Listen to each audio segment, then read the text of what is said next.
রাষ্ট্রীয় ক্ষমতা কারে বলে? নবীজি মদিনায় আসলেন, রাষ্ট্রীয় ক্ষমতা চাইলেন আল্লাহর কাছে, আল্লাহ দিছিলেন না দেননি? রসুল এখন প্রেসিডেন্ট কিনা? রসুল্লাহ এখন প্রেসিডেন্ট। যে রসুল একা এসেছিলেন মক্কা থেকে একজন সাথী সঙ্গে করে, সেই নবী আজ 10,000 সৈন্য নিয়ে চললেন মদিনা আল মুনাওয়ারা থেকে মক্কা মুকাররমায়। কত লোক সাথে? 10,000। মক্কা শরীফে পৌঁছে গিয়ে সাহাবায়ে কেরামদেরকে বললেন, পায়খানা বানাও কম, চুলা বানাও বেশি। যুদ্ধ একটা কৌশল, এবং বৃদ্ধ পক্ষকে ঘাবড়ে দেওয়া, এটি হলো যুদ্ধের কৌশল। বললেন চুলা বানাও বেশি, পায়খানা বানাও কম। আবু সুফিয়ান গোয়েন্দা বিভাগের লোক পাঠাইল, শুনলাম মোহাম্মদ আসছে সাল্লাল্লাহু আলাইহি ওয়াসাল্লাম, দেখো তো কত লোক নিয়ে আসছে। গেছে দেখতে, সকালের আগে তারা ফিরে আসছে, এসে বলছে আবু সুফিয়ান, সৈন্য যে কত তার গণব কি, চুলা যে কত তাই গুনে কুল পাই নাই। আবু সুফিয়ান ভীষণ খেপে গেল, বেকুব কোথাকার, গুনতে পাঠাইলাম, মানুষ গুনে আসছে চুলা। আচ্ছা সকালবেলা যাও, আর এক দল পাঠায় দিল, দেখো লোক কত। এখন নবীজি বলেছেন পায়খানা বানাও কম, 10,000 মানুষ, পায়খানা প্রয়োজন অনুযায়ী কম। এখন প্রত্যেকটা পায়খানার সামনে লাইন হয়ে গেছে না, বিরাট বিরাট লাইন। অনেকক্ষণ দাঁড়ায় থেকে ওরা ফিরে এসে বলছে, আবু সুফিয়ান মানুষ গুনবো কি, পায়খানার সামনে যে লাইন, ওই লাইন গুনে খুলে খুলে। আবু সুফিয়ান রাগ করলো, ঠিক আছে আমি নিজে যাই। এবার নিজে আসছে, একটু উঁচু জায়গায় দাঁড়াইছে, দাঁড়ায় দৃশ্য দেখতেছে। 10,000 মানুষ তো কম কথা না, 10,000 মানুষ, হাতে 10,000 তরবারি, রোদ্রে চকচক করছে তরবারি গুলো, ধাঁধা লেগে যাচ্ছে আবু সুফিয়ানের। হঠাৎ করে দেখা হয়ে গেল হযরত আব্বাস রাদিয়াল্লাহু তাআলা আনহুর সাথে, রাসূলের চাচা। আবু সুফিয়ান হতচকিত হয়ে উঠছে, বলল, আব্বাস তোমার ভ্রাতুষ্পুত্র ভাইপো দারুণ বড় বাদশা হয়ে গেছে, তো 10,000 লোক নিয়ে আসছে সাথে, সাংঘাতিক কথা। হযরত আব্বাস বলেন, আবু সুফিয়ান তোমার চক্ষু তোমাকে প্রতারিত করতেছে, চোখ মুছা ভালো করে তাকাও, এর নাম বাদশাহী নয়, এর নাম নবুয়ত। বাদশাহীর কি দেখলে? এর নাম যদি বাদশাহী হতো, তোমার কল্লা তোমার দেহের উপর থাকার কথা না। এখন নবীজি অর্ডার করলেন, চলো আমার সাথে। 10,000 লোক নিয়ে মক্কায় প্রবেশ করছেন। আল্লাহু আকবার। নবীজি বললেন, আমার সাহাবীরা আমার বিনা অনুমতিতে কোন ফলদার গাছ কাটবে না, আমার বিনা অনুমতিতে কোনো বৃদ্ধ, কোনো নারী, কোনো অসুস্থ, কোনো শিশুর গায়ে হাত দিবে না। সুবহানাল্লাহ কইতে ইচ্ছা করে না, কারে কয় নবী। আজ তো প্রতিহিংসা এবং প্রতিশোধ নেওয়ার দিন ছিল। মক্কায় প্রবেশ করে আবু জাহেল, আবুল আহাব, উতবা, সাইবা গোষ্ঠী শুদ্ধ কচু কাটা করার দিন ছিল, ঠিক কিনা? কি কষ্টটা দিয়েছে বেলালকে।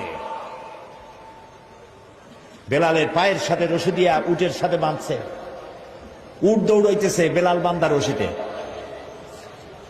মরুভূমির ভিতর থেকে ছুটছে। বেলালের পিঠের চামড়া, মাথার চামড়া ছিঁড়ে যাচ্ছে, গোশত বেরিয়ে যাচ্ছে, রক্তাক্ত হয়ে যাচ্ছে, উট হাঁপায় গেছে, আর দৌড়াতে পারে না। হযরত সুবাইয়াকে শহীদ করেছে, খাব্বাবকে মেরেছে, খোবায়েবকে মেরেছে, জ্বলন্ত আগুনের আংটার উপরে চিৎ করে শোয়া রেখেছে, জীবিত মানুষ। 3টি বছর সে আবি তালেবের মধ্যে আটকায় রাখছে। বেচা কেনা করতে পারবে না, কথা বলতে পারবে না কারোর সাথে, বাজারে যাইতে পারবে না। 3 বছর সাহাবায়ে কেরাম নিজেদের কাছে যা ছিল খাইছে, উট ছাগলের গোশত খাইছে, শুকনা চামড়া ভিজায় খাইছে। যখন আর কিছু নাই, বাবলা গাছের কাটা যুক্ত পাতাগুলি চাবাইয়া খাইতে গিয়া ঠোঁটের মধ্যে, জিহ্বার মধ্যে কাটা ফুটেছে, বাচ্চাগুলি মায়ের বুকের উপরে হুমড়ি খেয়ে পড়েছে দুধ খাওয়ার জন্য, সেখানে এক ফোঁটা দুধ নাই। হায় রে অত্যাচার। দেখুন দুনিয়ার বিজয়ী বাচ্চাদেরকে দেখেছেন, যে দেশ দখল করতে পারে কিভাবে মারে, কিভাবে ধ্বংসন করে, কিভাবে ধর্ষণ করে, হত্যা করে, অগ্নিসংযোগ করে, লুণ্ঠন করে। রহমতের নবী নির্যাতন করেছে যে জাতি, সেই জাতির ভিতরে প্রবেশ করছেন। হাদিস শরীফে এসেছে, উষ্ট্রের পৃষ্ঠে বসা আল্লাহর নবী, পেছনে বসে গেছেন হযরত যায়েদ বিন উসামা। কুরাইশের নেতারা পায়ে হাঁটতেছে। রাসূলুল্লাহ, হাদিস শরীফে এসেছে, উট যখন মক্কায় প্রবেশ করতেছিল, রাসূলুল্লাহ বিনয়ে এত আল্লাহর দরবারে বিনীত হয়ে যাচ্ছিলেন, মাথা নিচু করে, মাথা কোন সময় উটের পিঠের উপরে বাড়ি খাচ্ছিল রাসূলের কপালের সাথে। মক্কার লোকগুলি, কাফেরেরা সব দৌড়াচ্ছে, দিক বিদিক দৌড়াচ্ছে। রাসূলুল্লাহ উষ্ট্র পৃষ্ঠে থেকে নামলেন, নজর পড়ল এক বৃদ্ধার দিকে। কতগুলি বোঝা মাথায় উঠায়, ঘাড়ে নেয়, পড়ে যায়। ছুটে গেলেন বুড়ির কাছে, মা তুমি দৌড়াও কেন? বুড়ো বলছে, তুমি জানো না আব্দুল্লাহর পুত্র মুহাম্মদ সাল্লাল্লাহু আলাইহি সাল্লাম এসেছে, আজ তো উপায় নাই, কাফের সব শেষ করে ফেলাবে। রাসূল বলছে, তোমার এই বোঝাগুলি আমারে দাও। কোথায় যাবা? অমুক এলাকায়। চললেন বুড়ির সাথে, সেই জায়গা পর্যন্ত পৌঁছে তারপরে নামিয়ে দিলেন। বুড়ি বলল, কিছু পয়সা নাও। তিনি বললেন, না পয়সা নেব না। বুড়ি বলল, পয়সা নিবা না? তুমি কে? তুমি যে আমার মাল নিয়ে কেটে পড়ো না, এই তো আমার কপাল। এই দেশে মানুষ মানুষের উপকার করে বিনা পয়সায়, তুমি কে?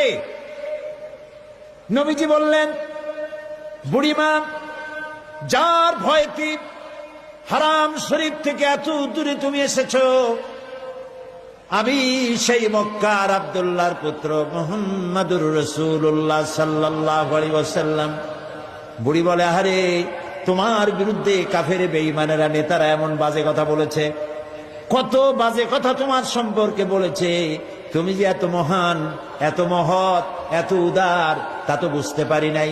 আমি আর কাফেরে থাকতে চাই না, আমারে মুসলমান বানাও। নবীজি বললেন, বুড়ি পড়ো লা ইলাহা ইল্লাল্লাহু মুহাম্মাদুর রাসূলুল্লাহ। আল্লাহর নবী মসজিদে হারামে প্রবেশ করেছেন। সব কাফেরেরা এখন ঘেরাও হয়ে গেছে, কচু পাতার মতো ভয়তে কাঁপতেছে। রাসূলুল্লাহ জিজ্ঞেস করলেন, কুরাইশের নেতারা আমার কাছে আজকে কি ধরনের ব্যবহার আশা করো? একজনে সাহস করে বলল, মুহাম্মদ সাল্লাল্লাহু আলাইহি ওয়াসাল্লাম একজন উত্তম ভাই, একজন উত্তম ভ্রাতুষ্পুত্রের কাছ থেকে যে ধরনের ব্যবহার আশা করা যায়, ওই রকম ব্যবহার আপনার কাছে আশা করি। আল্লাহর নবী বলেন, কুরাইশের নেতারা, তোমাদের সম্পর্কে আমি সেই সিদ্ধান্ত গ্রহণ করব যে সিদ্ধান্ত আমার ভাই হযরত ইউসুফ আলাইহিস সালাম গ্রহণ করেছিলেন। হযরত ইউসুফ আলাইহিস সালাম, তাকে তার ভাইরা ফালাই দিয়েছিল কুয়ার মধ্যে। কুয়ার ভিতর থেকে আল্লাহ রাব্বুল আলামিন তাকে পৌঁছায় দিলেন মিশরের সিংহাসনে। কেনানে অভাব লেগেছে, কেনান থেকেই 11 ভাই সাহায্য নেওয়ার জন্য মিশরে গেছেন। আর এখন ইউসুফ আলাইহিস সালাম, তিনি প্রেসিডেন্ট সেখানকার। হযরত ইউসুফ আলাইহিস সালাম 11 ভাইকে চিনতে পারলেন, ওরাও চিনতে পারলো। ওরা মনে করেছে আমাদের জীবন আজকে শেষ হয়ে যাবে। হযরত ইউসুফ আলাইহিস সালাম তাদেরকে যে কথা বলেছিলেন, আল্লাহ নবী বলেন, সেই কথাই তোমাদের বলবো, যেটা কোরআন শরীফে আল্লাহ রাব্বুল আলামিন কোট করেছেন, লা তাসরিবা আলাইকুমুল ইয়াউম। তোমাদের বিরুদ্ধে আজকে আমার কোনো ক্ষোভ নাই, বিদ্বেষ নাই, শত্রুতা নাই। তোমাদেরকে আল্লাহর হস্তে মাফ করে দিলাম। আবু সুফিয়ান, তাকে ক্ষমা করলাম। আবু সুফিয়ানের ঘরে যারা আশ্রয় নেবে তাদেরকেও ক্ষমা করলাম। কারে বলে নবী? সুবহানাল্লাহি ওয়া বিহামদিহি।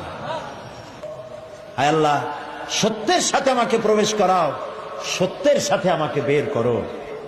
ওয়াজআলনি মিন লাদুকা সুলতানান নাসীরা।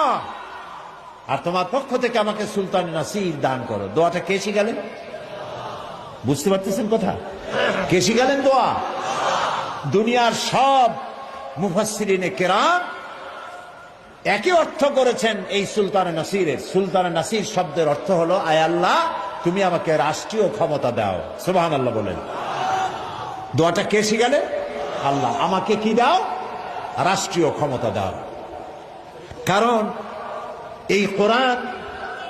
এই কোরআন তো তার রং দেখাতে পারে না, এ কোরআন তো হাঁটতে পারে না, এ কোরআন তো চলতে পারে না, এ কোরআন তো বলতে পারে না।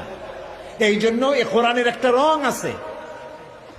এই কোরআনকে যদি চালাতে চাই, বলাতে চাই, রং দেখতে চাই, তাহলে রাষ্ট্রের প্রয়োজন। হযরত ওসমান রাদিয়াল্লাহু তাআলা আনহু বলেছেন, কোরআন যা পারে না নিজে করতে, তা রাষ্ট্র দিয়া করায়। সুবহানাল্লাহ বলবেন কেমনি? না বুঝতে তো বলা যাবে না, বোঝা লাগবে তো। আসলে আপনারা বুঝেন, কিন্তু ঠান্ডা লাগতেছে বোধহয়, নাকি? কোরআন নাজিল হয়েছে আইনের গ্রন্থ হিসাবে। এটি সংবিধান, এটি কনস্টিটিউশন, এটি কিয়ামত পর্যন্ত পৃথিবীর মানুষের জন্য কনস্টিটিউশন। এই আইন আল্লাহ তাআলা দিলেন। আপনারা লক্ষ্য করুন, যেই কাবা ঘরের মধ্যে 360টা মূর্তি ছিল, কয়টা ছিল মূর্তি? বলেন জোরে। আর রাসূলুল্লাহ নবুয়তের জীবনে মক্কায় ছিলেন কত বছর? 13 বছর। মূর্তি কি একটা সরাইতে পারছেন? পেরেছেন? পারেন না। এবার দেখেন ক্ষমতা কারে বলে।